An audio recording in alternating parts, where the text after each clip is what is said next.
Akâmi at Camden Art Centre features the work of Duane Linklater with Ethel Linklater, Tobias Linklater, and Grey Plumes. It marks the first major institutional exhibition of Duane Linklater in the UK.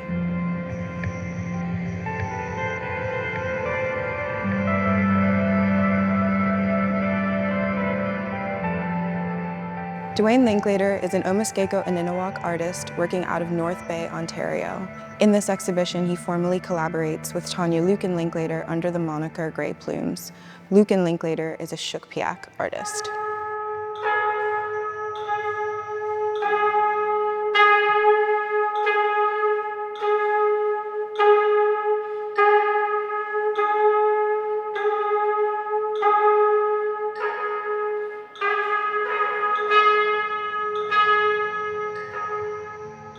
So akâmi is Omaskêko Cree for across.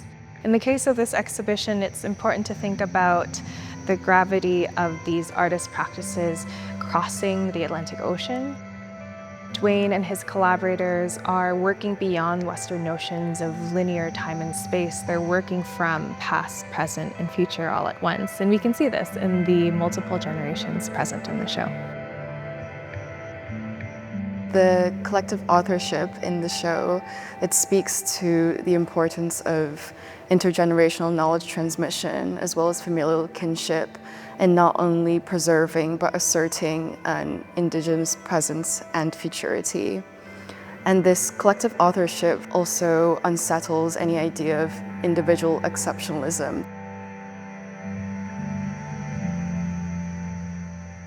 So they have piled the stones as they promised without syrup is a series of 9 paintings of the Bishop Fauquier Memorial Chapel, which previously was located at the Shingwak Indian Residential School. And I think it's really important that we talk about what a residential school is.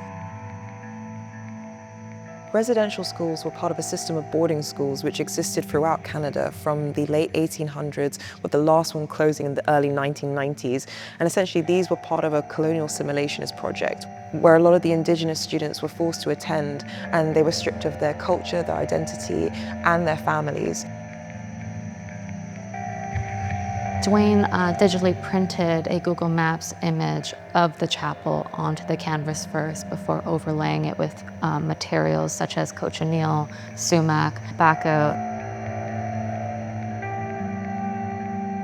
And I think it's also interesting to consider what Duane decides to cover up and what he decides to reveal with the presence of the blankets, perhaps showing that some histories are meant to remain hidden. Speculative apparatus for the work of Nakompan and Nikosis is an installation made by Duane, composed of 10 concrete and steel structures that serve as a support for handmade belongings made by his grandmother Ethel Linklater, a video made by his son Tobias, as well as locally sourced tobacco and flowers.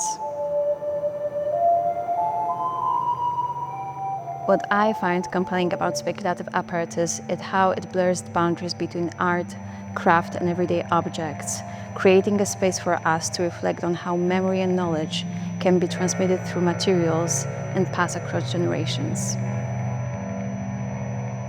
For me, the most important aspect of this artwork is the way it challenges how institutions can acquire artworks. We have some garment made by Ethel that belongs to Thunder Bay Art Gallery in Canada, and to be here alongside Duane's installation that belongs to Tate Modern collection. And for me, it shows how it's important for both institutions to work together to make this artwork to be exhibited in a complete way.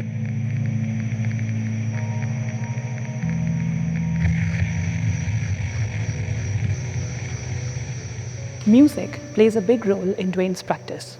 He's an avid record collector, a practicing musician himself, and often includes sound in his installations.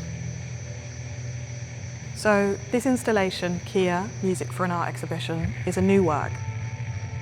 Duane includes 9 vintage speakers with visible cabling that trails throughout the galleries. The importance of this piece is that it's a visual thread throughout the exhibition, and it highlights the importance of sound as a form of knowledge transmission within communities. The piece includes an improvisational score which incorporates distorted guitar, bass, melodica, and drums. Duane was inspired by his visit to Camden, and the work of British electronic artist Burial, the gloomy and dystopian soundscapes where Burial considers urban life in London.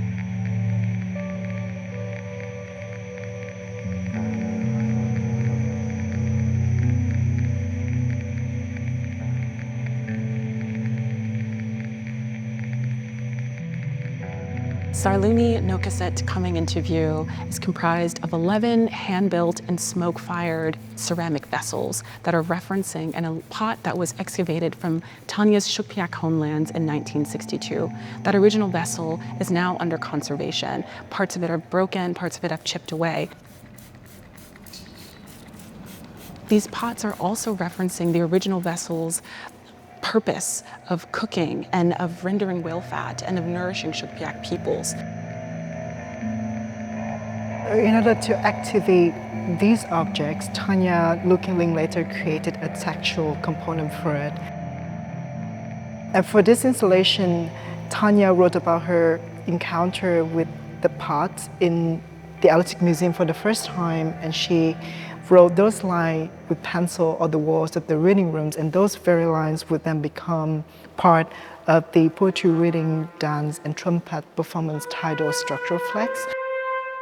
And together with the vessel, they create some sort of cultural continuity that extend all the way from London in this gallery to the other side of the Atlantic Oceans where the archetype of this pot originates.